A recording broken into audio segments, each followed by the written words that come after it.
जय राधा माधव कुंज बिहारी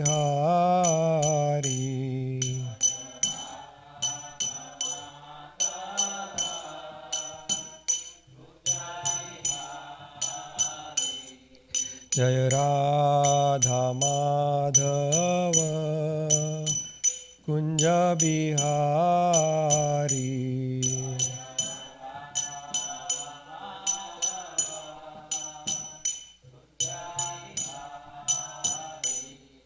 जय गोपी जन वल्लभ गिरिवरधारी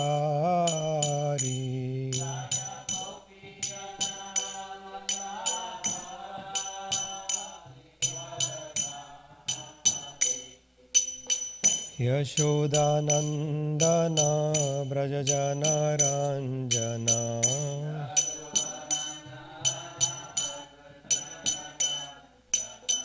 यशोदानंदन ब्रज जन रंजन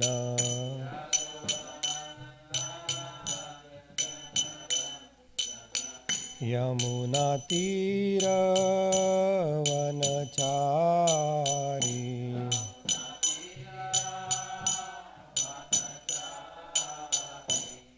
यमुना तीर वनचारी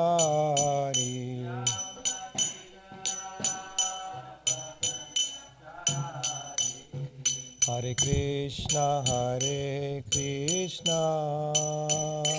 Krishna Krishna Hare Hare Hare Ram Ram Ram Hare Hare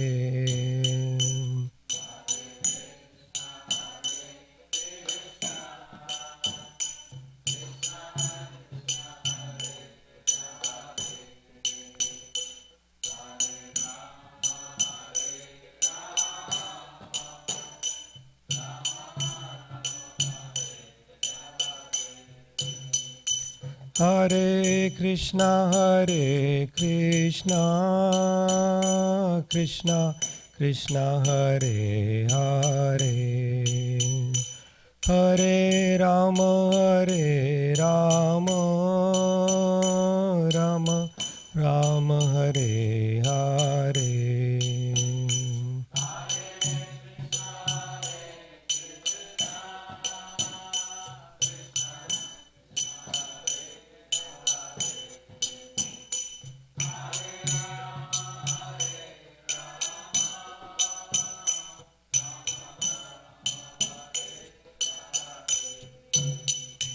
Hare Krishna Krishna Krishna Hare Hare Hare Rama Rama Rama Hare Hare Hare Krishna Krishna Krishna Hare Hare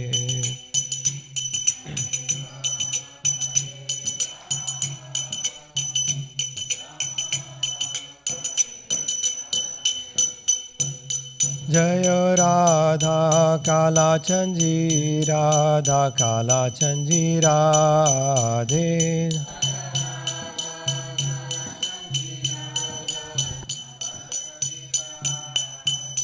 Jaya Radha Vrindavan Chandra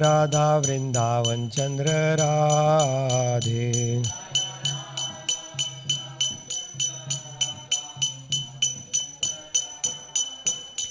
Jaya Jaya Prabhupada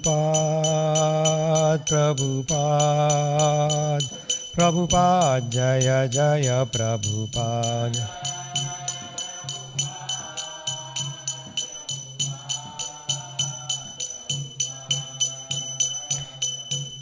Jaya Jaya Gurudev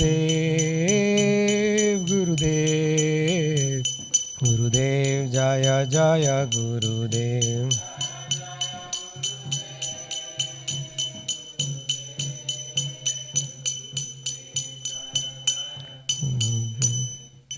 Hare Krishna. So today we will be reading from Srimad Bhagavatam, Canto 7, Chapter 8.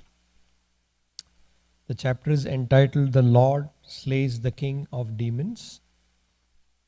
We'll be reciting verse 12 and we'll read from the purport.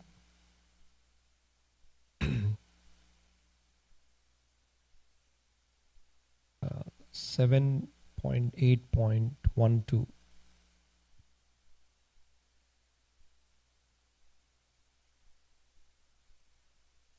Yastvaya manda bhagyokto mad anyo jagadishwarah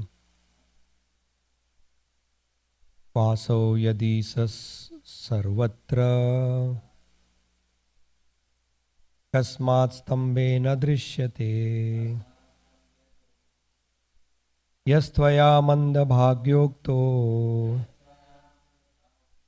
mad anya jagadishwarah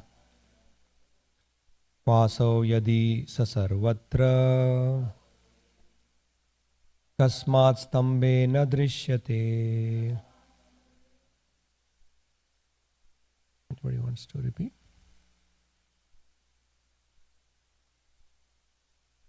Yastvaya to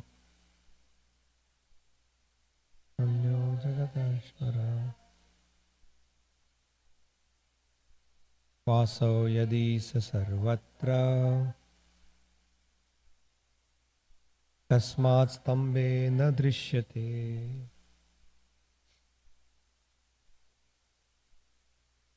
Yastvaya manda bhagyokto madanyo jagadishwarah vaso yadi sarvatra kasmat stambe na drishyate. Translation by His Divine Grace Bhaktivedanta Swami Srila Prabhupada. O most unfortunate Prahlad, you have always described a supreme being other than me, a supreme being who is above everything, who is the controller of everything, and who is all-pervading. But where is He? If He is everywhere, then why is He not present before me in this pillar? Purport by His Divine Grace A.C. Bhaktivedanta Swami Srila Prabhupada. Demons sometimes declare to a devotee that they cannot accept the existence of God because they cannot see Him. But what the demon does not know is stated by the Lord Himself in the Bhagavad Gita 7.25. Naham prakasha sarvasya yoga maya samavrita. I am never manifest to the foolish and unintelligent. For them I am covered by yoga maya. The Lord is open to being seen by devotees, but non-devotees cannot see Him. The qualification for seeing God is stated in the Brahma Samhita 5.38. Premanjana churitena bhakti vilochanena santa sadeva hridayeshu lokanti. A devotee who has developed a genuine love for Krishna can always see Him everywhere, whereas a demon not having a clear understanding of the Supreme Lord cannot see Him. Where Hiranyakashipu was threatening to kill Prahlad Maharaj, Prahlad certainly saw the column standing before him and his father, and he saw that the Lord was present in the pillar to encourage him not to fear his demoniac father's words. The Lord was present to protect him. Hiranyakashipu marked Prahlad's observance and asked him, "Where is your God?" Prahlad Maharaj replied, "He is everywhere." Then Hiranyakashipu asked, "Why is He not in this pillar before me?" Thus, in all circumstances, a devotee can always see the Supreme Lord, whereas the non-devotee cannot. Prahlad Maharaj has here been addressed by his father as the most unfortunate. Hiranyakashipu thought himself extremely fortunate because he possessed the property of the universe. Prahlad Maharaj, his legitimate son, was to have inherited this vast property, but because of his impudence, he was going to die at his father's hands. Therefore, the demoniac father considered Prahlad the most unfortunate because Prahlad would not be able to inherit his property. Hiranyakashipu did not know that Prahlad Maharaj was the most fortunate person within the three worlds because Prahlad was protected by the Supreme Personality of Godhead. Such are the misunderstandings of demons. They do not know that a devotee is protected by the Lord in all circumstances. Kaunteya pratijanehi name bhakta pranashyati. Om Namo Bhagavate Vasudevaya.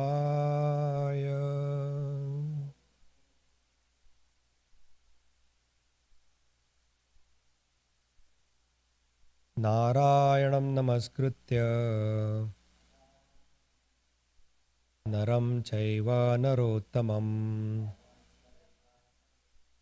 devim saraswatim vyasam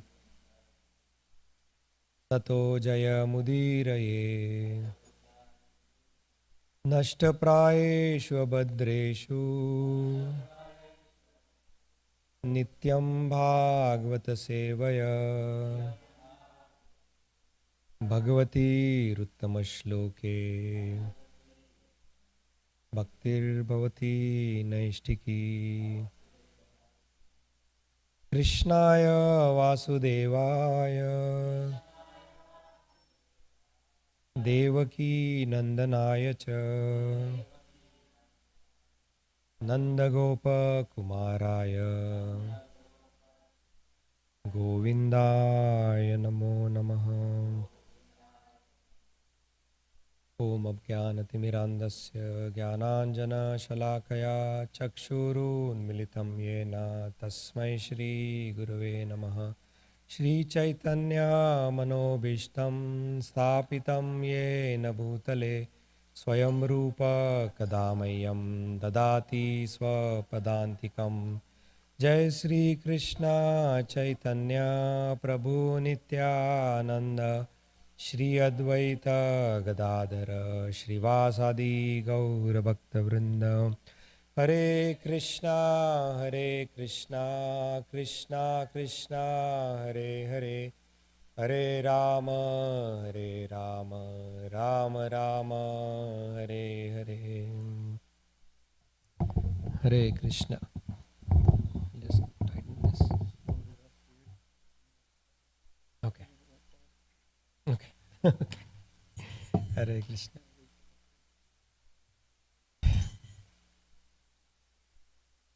Okay. Very good. Hare Krishna, dear devotees. Thank you for joining us here in person for the Bhagavatam discussion. For my own purification, I would just like to share a few points that I was contemplating on while reading this purport and especially this pastime.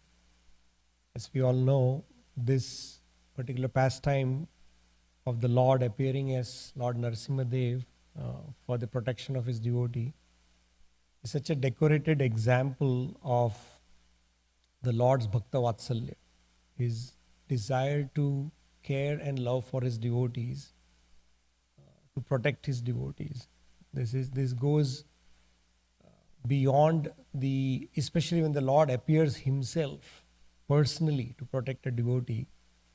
It is such a it's such an assuring pastime for devotees. All of us, we sing the Narsimha prayers, we get Narsimha Homam done in our homes, we chant the Narsimha Kavacha prayers, we put the Narsimha Kavacham to ourselves and to our kids for the protection, because Lord Narasimhadev is his incarnation as Lord Narasimhadev is an epitome of protecting the devotees.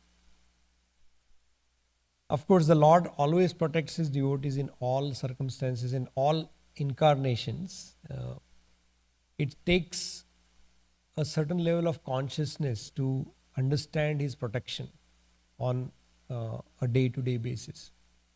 But Nevertheless, as sadhana bhaktas, we can take inspiration from such pastimes, and of course, the lessons that we can learn.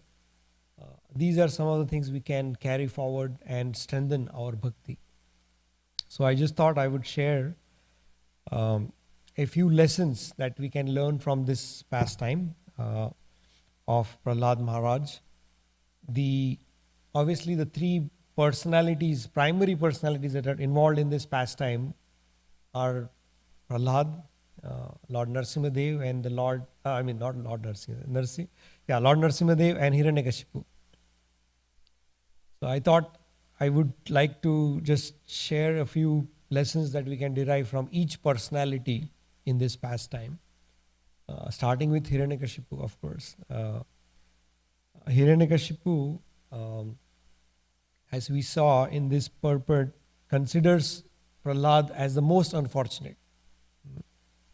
Whereas we know that Prahlad was the most fortunate. From a devotional point of view, Prahlad was most fortunate, but from a materialistic point of view, what Hiranyakashipu is saying is correct. He is most unfortunate because at least Hiranyakashipu felt like that he is going to not inherit his father's vast property otherwise. And this is a trait of demoniac mindsets or mentalities. So, 2 or 3 lessons we can learn from the personality of Hiranyakashipu, or of what not to do, obviously, is that in the case of Hiranyakashipu, we see that he had everything. He had all the money, all the power, all the opulences one can ever imagine. We cannot even imagine us achieving that level of the opulences, the strength. He almost had a life which he can go on, he felt, eternally. But one thing he did not have was the peace of mind. He did not have control of mind. And that is why, despite having everything, he was miserable and he was fearful. Every time the more you have, that is the nature of this material world, the more we have, the more anxiety to lose it, the more anxiety to not continue to have it forever. That is the problem of anything that we accrue in this material world, that there is always it's like when you pick one end of the stick, the other end of the stick comes along. You cannot do without it.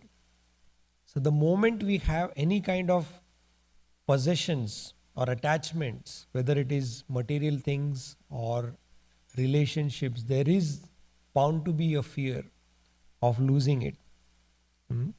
And for demoniac personalities, it goes to a very extreme extent. As we can see that his fear that through Prahlad, when we read this pastime, when he learnt that even not just Prahlad, even his classmates are now becoming devotees, that's where he realized that it's time for me to personally kill Prahlad. So he was so fearful that now he's going to lose his supremacy over his own kingdom. That's when he decided to kill Prahlad himself. So that is, a lesson for us, that to the extent we have that, attachment to anything, to that extent we'll be fearful. We have to, as sadhana bhaktas, we have to find a way to get out of these attachments and fear.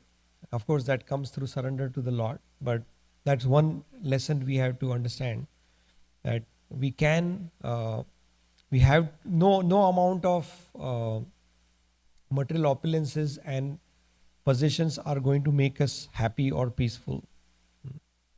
The second lesson is, when demoniac nature, like Prahlad Maharaj explains this in the Bhagavatam, in the previous verse itself. Matirna Krishne parato swatauba mitobi pradeta graha vartanam adhanta gobir vishatas tamishram puna charvitas charvananam.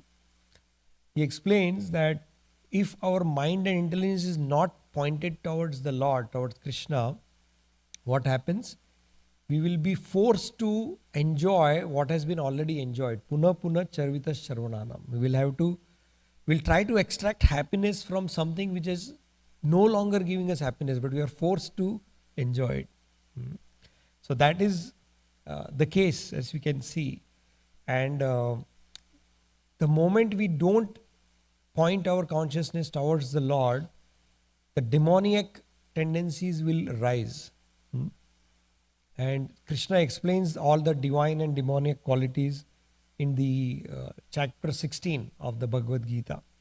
In fact, the chapter is entitled The Demoniac and the Divine Qualities. And some of the demoniac qualities he lists there are like Damba, Darpa, Ahamkar, Krodha, Lobha, Moha, Mada, Matsar. We know all these. So arrogance, Darpa is arrogance. So that was the arrogance that was built into Hiranyakashipu because of his demoniac tendencies, that he felt that he is the supreme person. He was saying, anybody other than me, you are talking about some supreme being other than me. Can you show me where he is? So that is the level of arrogance that somebody who is not on the path of spirituality can reach. The Maya Shakti, Maya Aparita Jnanam, Asuram Bhavam Ashrita, Krishna says. The illusionary energy of the Lord can take away the intelligence of such a person to the extent that he or she starts to believe that he is the supreme. To some extent, on a subtle level, at the false ego level, everybody experiences it. We feel we are the center of the universe. When we are not, the illusionary energy makes us believe that we are the center of the universe and everything around is happening or should happen according to my desires or my expectations, which unfortunately doesn't happen. But that is another lesson, that if we are not connecting our consciousness to the Supreme Lord, the demoniac qualities will creep in and it can reach to an extent of arrogance where we start feeling we are God. That is a lesson. And then the third point about lesson from Hiranyakashipu, obviously, like Prabhupada mentions in the purport, that he could not see God, or he could not, actually if we think about, if we analyze this concept of trying to see God, and Prabhupada starts the purport with this point, that those who are not devotees or demons, they sometimes give an excuse that why can't I see God if He is there? They make this as an excuse to try to deny the existence of God, which is of course a demoniac tendency.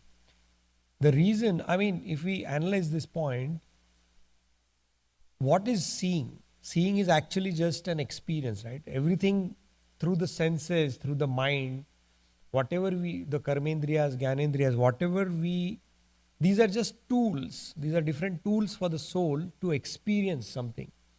Everything is played out on the screen of the mind and the consciousness eventually. So, the people who do not want to believe in God gives this excuse that why can't I see God? Whereas actually seeing God is an experience which can be had without using these external tools of the eyes. For that matter, like we know there is antarindriyas and bahya indriyas. For a devotee, he can just close his eyes and maybe see the form of Sri Radha Kalachandji anytime he wants. You don't need to have that external eyes. So it's not about the Lord not appearing, it's about the lack of faith. That demons give an excuse that why can't I see God? And of course, Prabhupada explains in the purport how in the Brahma Samhita it is said, the way to see God is through the eyes of faith, anointed with the love, with the anointment of love. And if we reach that stage, as we all know, bhakti has different stages.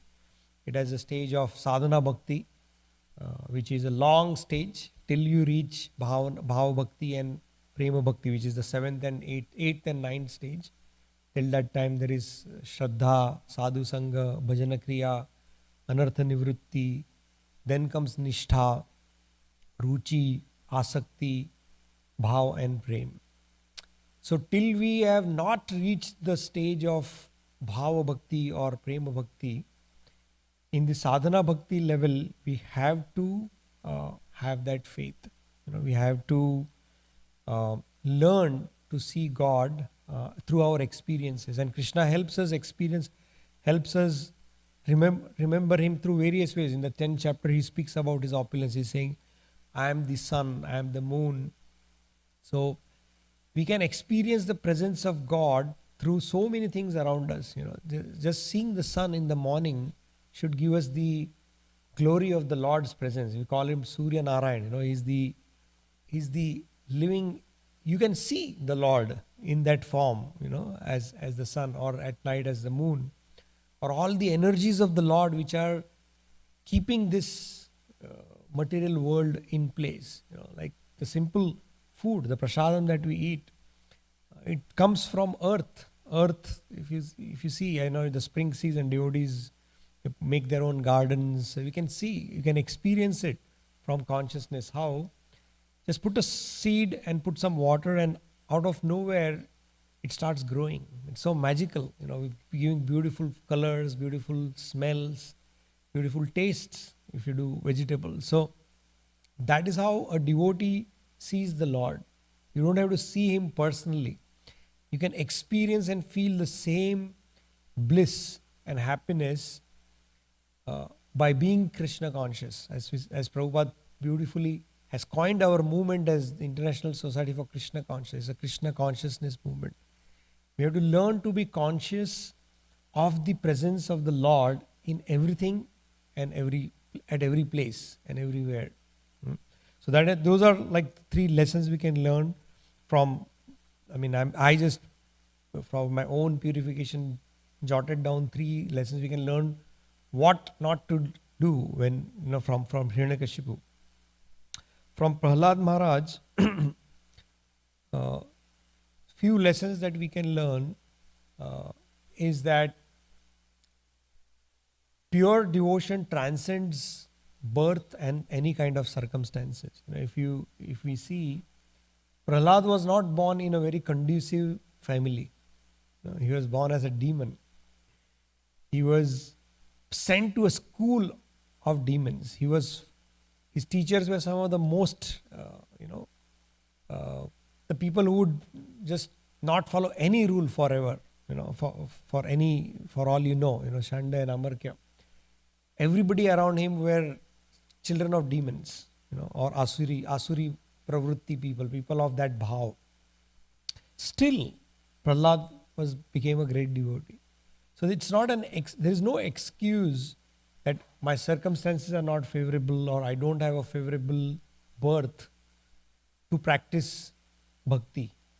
Of course, pure bhakti is a very high stage. We hope and pray that by the mercy of our gurus and our acharyas, we reach that stage in this very life. But nevertheless, we should be hopeful that it doesn't matter where we come from. What was our birth rather. Because none of us chose our families, right? It's based on what we desired and what we deserved. We are given the opportunity to be born in a certain family at a certain point in time. In this vast ocean of time and space, being born at a particular time and at a particular place is not a random program. It is pretty much a function of our karmas that we carry and what we desire and what we deserve. But through Prahlad Maharaj's example, we can understand that there is no excuse to not practice devotional service. Neither the birth nor the circumstances we are in. In fact, for devotees, we should be so grateful to the Lord and Srila Prabhupada especially that He has created an opportunity for us. These are like oases, as they say. The temples of the Lord are like an oasis. In the middle of this scorching sun of this material existence, we are actually getting an opportunity to be in the shelter of this beautiful family. So that is one lesson we can learn from the life of Prahlad Maharaj, that there is no excuse, no birth, no circumstances can stop a person from becoming a pure devotee.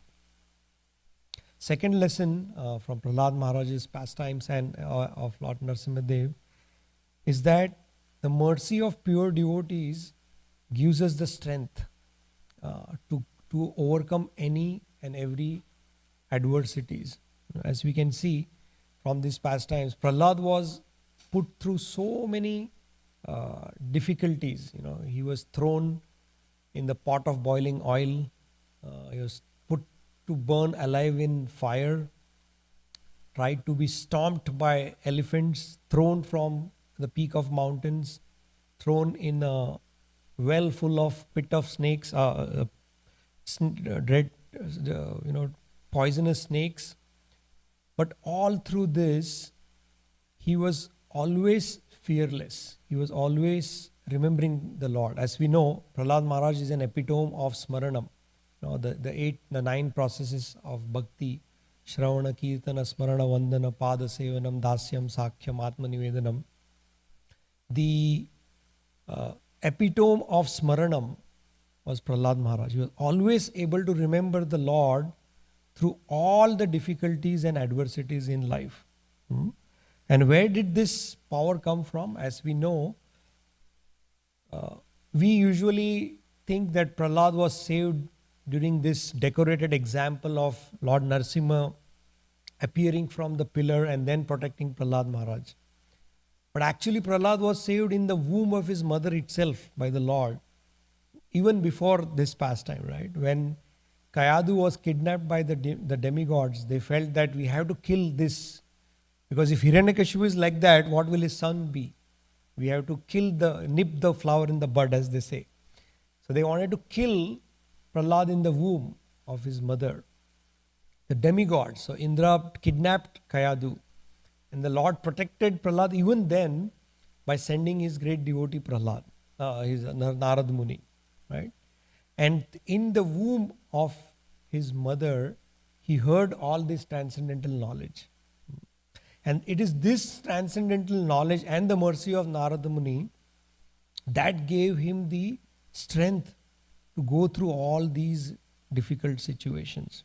And for us, obviously, it is the mercy of our Guru, Srila Prabhupada, and through Prabhupada, through our Guru, that we get this bala, we get this strength, or we should feel strength, that power to be able to overcome this. And as we, the example,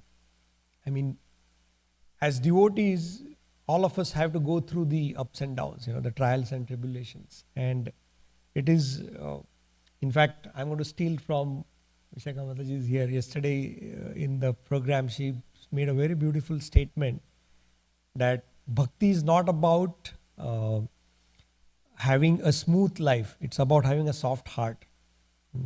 Very beautiful. Thank you so much, Mataji, for that. So it struck me a lot, that beautiful statement, that's an example from Prahlad Maharaj's life for us, that he didn't have a smooth life, but he had a soft heart. And the Lord is attracted to the softness. To the extent our hearts are soft, to that extent the Lord comes and tries to steal. Right? So this is a lesson that the association of devotees helps us to overcome all these trials and tribulations and gives us the strength. It becomes like a permanent qualification for us to be able to remember the Lord, to be able to overcome all these tribulations. So that is the second lesson from Prahlad Maharaj's life. And third is obviously the fearlessness. As I was contemplating on this topic, when we are in the process of sadhana bhakti, the expectation is everything that we experience should be dovetailed in the service of the Lord. Even anger, like we see, of course, the anger of Hanumanji is not on sadhana bhakti level. He is already a pure devotee. He is a devotee, bhava bhakti, prema bhakti level.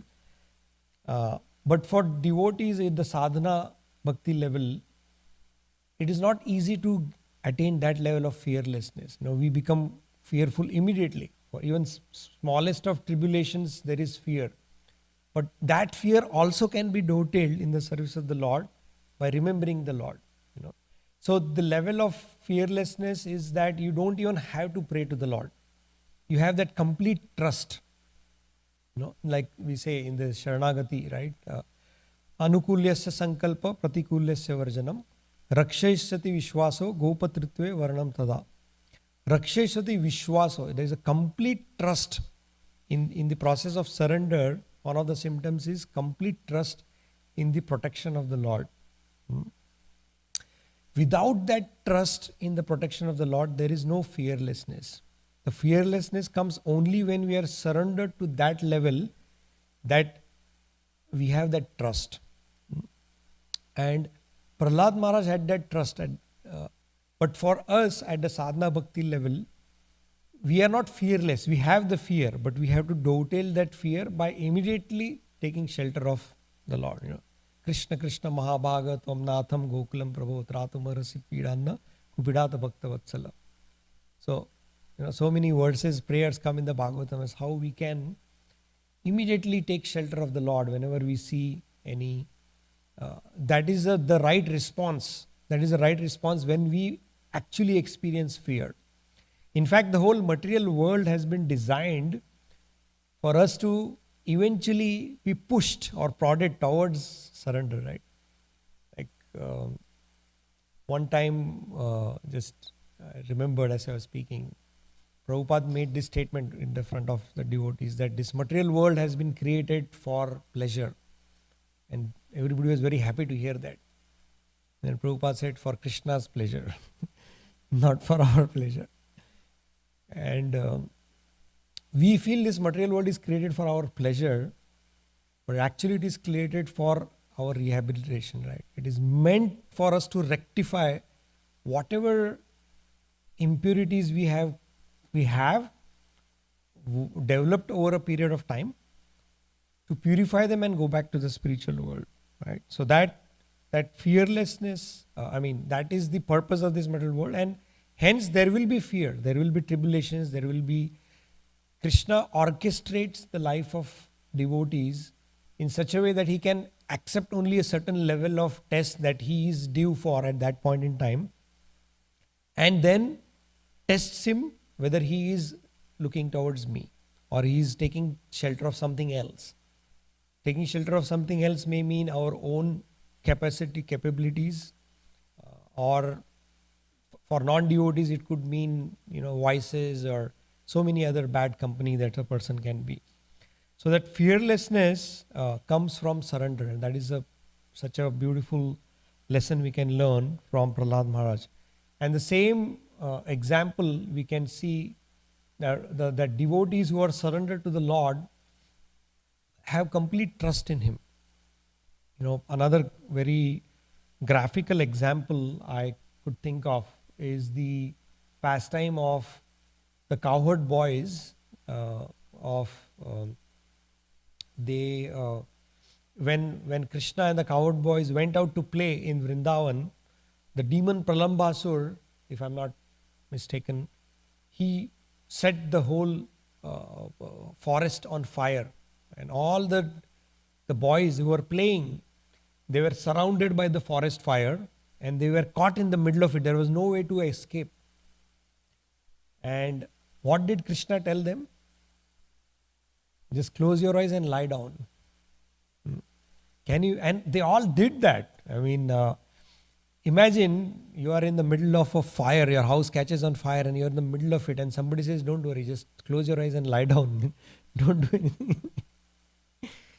Yeah. And they had that trust in Krishna. They did not think twice. They just did what Krishna said. They just closed their eyes and lied down. And then of course Krishna sucked the whole fire into his mouth. So that is the level of surrender. That is the level of trust that is expected when we start advancing in our bhakti from sadhana bhakti towards bhava bhakti and prema bhakti. To the extent we have that faith and trust, to that extent we are fearless. Faith and fear are inversely proportional. To the extent we have faith, to that extent we have less fear, or we are fearless. To the extent we don't have faith, to that extent we are fearful about everything in our life. So that's why Bhakti Vinod Thakur mentions in his Sharanagati prayers, right? One of the prayers, very popular, very beautiful bhajan, Manaso Deho Geho Jahu Kichu Mor. He says this, right? Maro bhi rakho bhi jo ichha tumar, nitya dasa tuva prati adhikar. He says that whatever you want to do, my Lord, I am your property. So that is the consciousness that those who are surrendered to the Lord, they are able to reach. And that consciousness leads to fearlessness. That to the level that you don't even have to pray anymore to the Lord.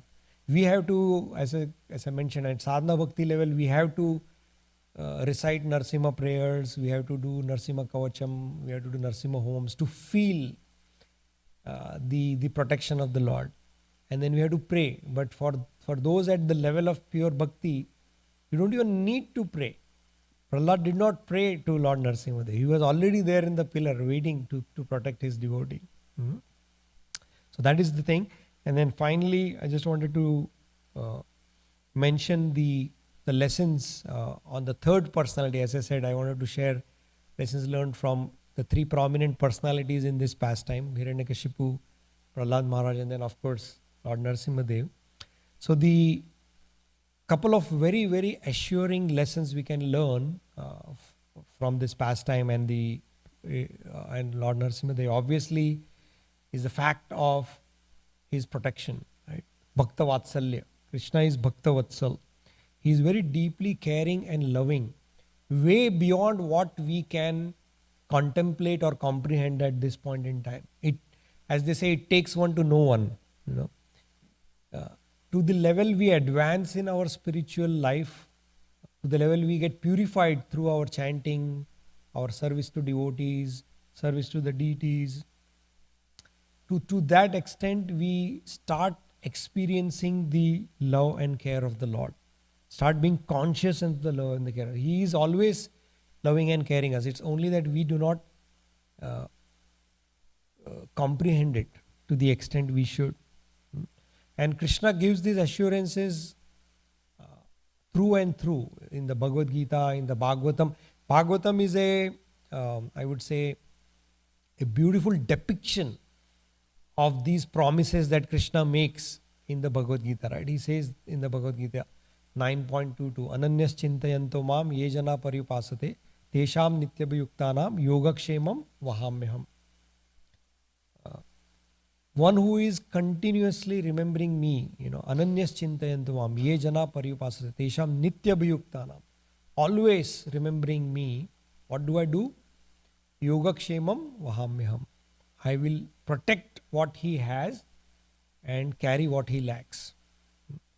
So protecting what he has, the best thing we have is this body at this point as a soul, because it is only through this body we can experience relationships, possessions, name, fame, whatever we aspire for, certainly comes through this body. So the best thing that the Lord can protect is our body. So he says, Yogakshemam Mahamyaham. So I protect. It is Krishna's promise. We should not doubt it at any point in time. To the extent we have a doubt, Ye yatha mam prapadyante, tam sathaiva bhajamyaham. Krishna says, as you surrender unto me, accordingly I will reciprocate. So if we have the faith, then there is Krishna in that sense has to reciprocate. Krishna will reciprocate. So that is the thing we should remember. Ananyas chintayanto mam.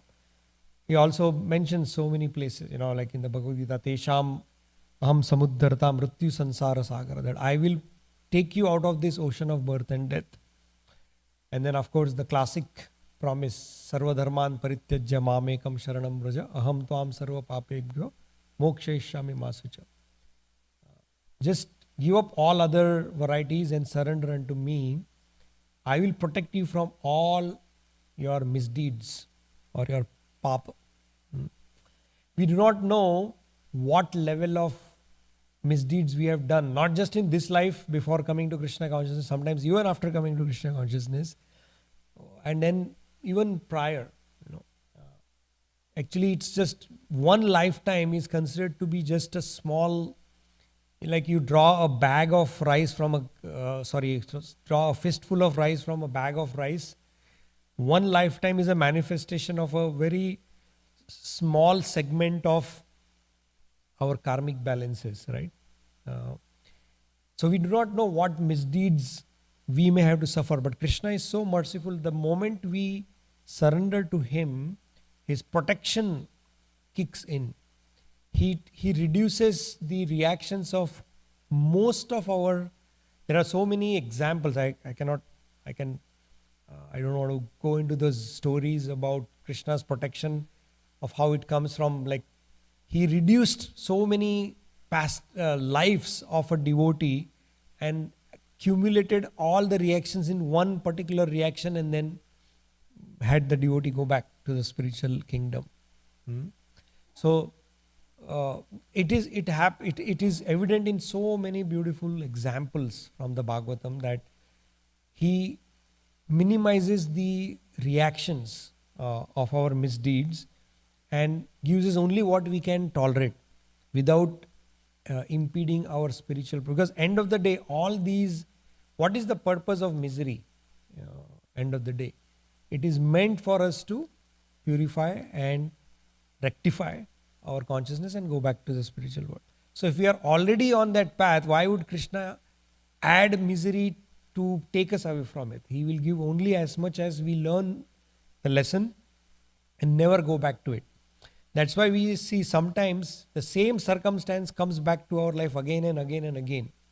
That is an indication that Krishna wants us to purify us of a particular impure situation or a conditioning, and we are not able to give it up fully. Only when it is given up fully, even if that circumstance comes again, you will not even notice it. So that is how the Lord purifies and protects. The protection of the Lord goes beyond just the body. And even if for whatever reason we are not able to perfect our life in this very lifetime, Krishna assures, Shrunvatam Shuchinam Gehe, right? He will protect our consciousness. He will protect whatever we have done. Materially, whatever we have gained is going to go away. But spiritually, every holy name we chant is like a gold coin being deposited in the spiritual bank, and then we are accumulating like a lot of spiritual gold coins by chanting each and every holy name. Hare Krishna, Krishna Krishna, Hare Hare, Hare Rama, Rama Rama, Hare Hare. So with these assurances and with these learnings, if we continue on the path of spiritual journey, I'm sure that through the blessings of our gurus and our acharyas, we can also experience the fearlessness that Prahlad Maharaj exhibited. Thank you very much. Hare Krishna. Srila Prabhupada ki jai. Anybody would like to add anything, share any thoughts or any questions?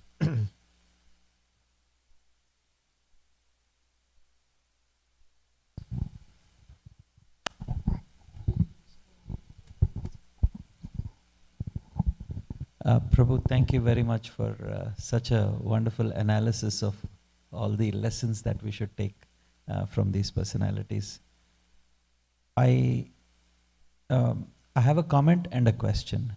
So this is an incident that happened in Los Angeles in New Dwarka Dham. Srila Prabhupada was standing in front of Rukmini Dwarkadish and he was praying. And was it raining? He was praying to the Lord. He was praying, okay. Right? He was praying to the Lord. And after some time, I forget who it was, maybe Brahmananda or one of the disciples of Srila Prabhupada.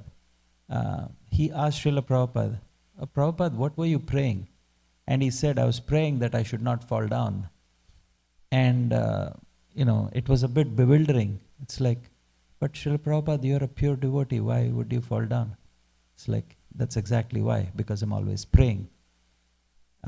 So that was, and we see in the Bhagavatam that all the great souls, right? The Bhagavatam is full of prayers, right? Prahlad Maharaj, he's praying to the Lord, like when he's uh, in these troublesome situations, he's praying to the Lord. Kunti Maharani, we see Gajendra, all these great personalities, they're constantly praying to the Lord. Yes. And one of the angas of devotional service is Vandanam, which is offering prayers, right? So praying for the Lord, praying to the Lord for, so that they may not, be sidetracked from their goal. So, I didn't quite understand the comment that you made that, oh, we don't even have to pray to the Lord. So can you please clarify what you mean by this, Prabhu? Sure, Prabhu. I mean, I was, as you rightly said, Prabhu, yes, Smaranam, Kirtanam, Shravanam, Vandanam, Padasevanam. Vandanam is one of the limbs of sadhana bhakti. So what I was mentioning was, beyond sadhana bhakti, when you reach that bhava and prema bhakti level, you don't even need to pray, because you are already having the trust in the Lord that He's going to protect. And there is no that level of attachment to the body anymore, like Maro bhi rakho bhi jo ichha tomar, right? So that was the understanding, or the mood, that you don't have to pray. But yes, while you are still on the process of sadhana bhakti, while till you have not reached those levels of bhakti, it is a recommended means of bhakti, right? As I said. So yes, we have to pray, and Akrura was an epitome of the mood of prayers. And all our bhajans that we sing, Prabhu, as you rightly mentioned also, all these bhajans are these prayers of these great acharyas, Bhakti Vinod Thakur, Narottam Das Thakur. These are all bhajans that we sing, which are just prayers. So we have to pray. My comment was in comparison to Prahlad Maharaj and the level of bhakti that he is exhibiting, that he didn't even have to pray. That doesn't mean we don't have to pray. In fact, I also did mention that in sadhana bhakti, fear has to be dovetailed. We have to, whenever we become fearful, we have to take shelter of the Lord through prayers, like that.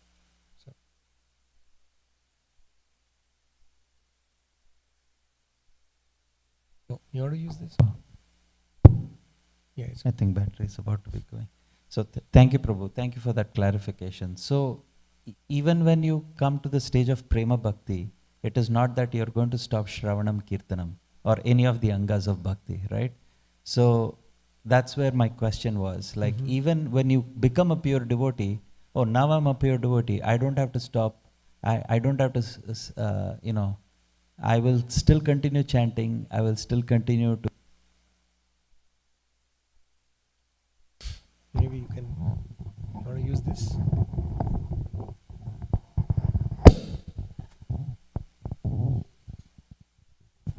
Yes, Prabhu. Sorry. So I was saying that even when you become a pure devotee, like you reach this stage of prema bhakti, you will still continue to chant, you will still continue to glorify the Lord, you will still continue to offer prayers. Like all the angas of bhakti do not stop even when you come to the stage of prema. Like the Gopas who were the friends of Krishna, when they saw the fire, they prayed to the Lord, oh, please, Krishna, protect. It's not that, but this is a natural response that, we pray to the Lord, irrespective of what stage we are in, right? Like, so that is where my question was, Prabhu.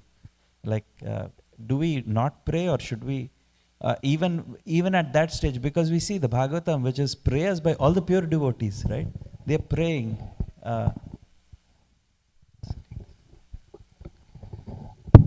Yes. So thank you, Prabhu, for mentioning this.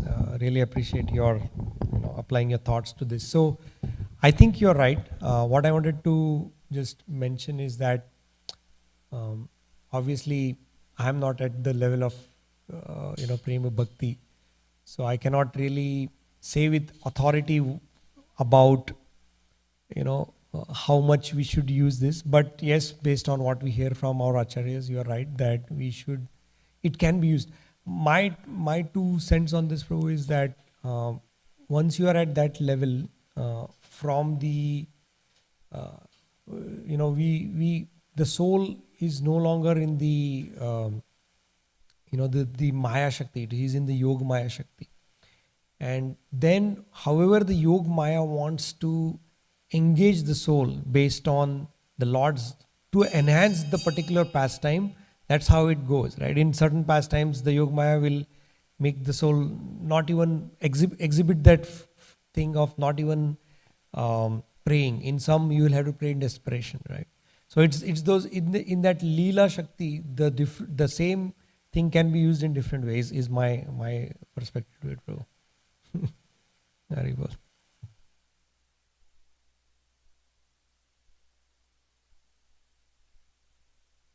My question was, we saw Prahlad Maharaj is delivered, and he was teaching his associates, meaning like the demon family members also, and maybe like they are also on the path of liberation. And Hiranyakashipu on the side, like he also got liberated. What about the position of the people who under the Hiranyakashipu? I mean, who came influence of this demon? So what is the position of those people? What is the position? What would happen to them? What would happen to those people? I mean, what is the future of those people? Unfortunately, Bhagavatam does not elaborate. Oh, this thing just came out. Sorry.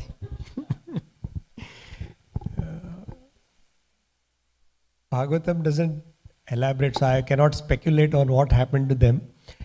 But if I were to extrapolate my consciousness or thinking, seeing what happened to Narsimha, to Hiranyakashipu after Lord Narsimha appeared, hopefully they would have, rectified their ways and means. In fact, we also understand that anytime you are part of the pastime of the Lord, it means that this is your last life. It's like we hear this, that if there is very little impurification remaining and you are very close to being eligible to see the Lord, as we even saw in today's purport, it is said that you take birth in some place, some universe where the Lord is actually physically present and performing a pastime, and from there you go back, through that pastime you go back, you get purified. So I would assume that all the Parshadas of Hiranyakashipu, they were present when Lord Narsimha appeared. It was such a big event that the whole universe was shaking. So there is no chance that they wouldn't have known that the Lord has appeared, which means that they would have seen the Lord, and which means that is the logical conclusion of their spirit, of their material life, right? So I am just thinking that is what should happen. Like, the assurance is there. And of course, Hiranyakashipu also was a great devotee. He was Jai in the spiritual world. So it's all the pastime of the Lord. But yes, sometimes through the pastimes of the Lord, all the personalities with certain similar consciousness get collected at one place, and the Lord purifies them in one shot, like he did to what is his name? Jayadratha, right? No, not his name. Who was the one who kept on getting the armies again and again? Jarasandha. Sorry, I kept confusing Jayadratha. Jarasandha. So Krishna was saying, okay, go get your similar, like-minded people. I'll just come and kill you. So I think that is how it should be, and that is how it happens. That the Lord, anything associated with the Lord will purify. So if Hiranyakashipu, their leader, they may not have got the fortune of being touched by the Lord. Just imagine the fortune of being personally touched by the Lord. So they may, the followers of Hiranyakashipu may not be that fortunate, but they definitely had the fortune to see Lord Narasimhadev and attain liberation. That is my... Thank you, Prabhuji. Thank you.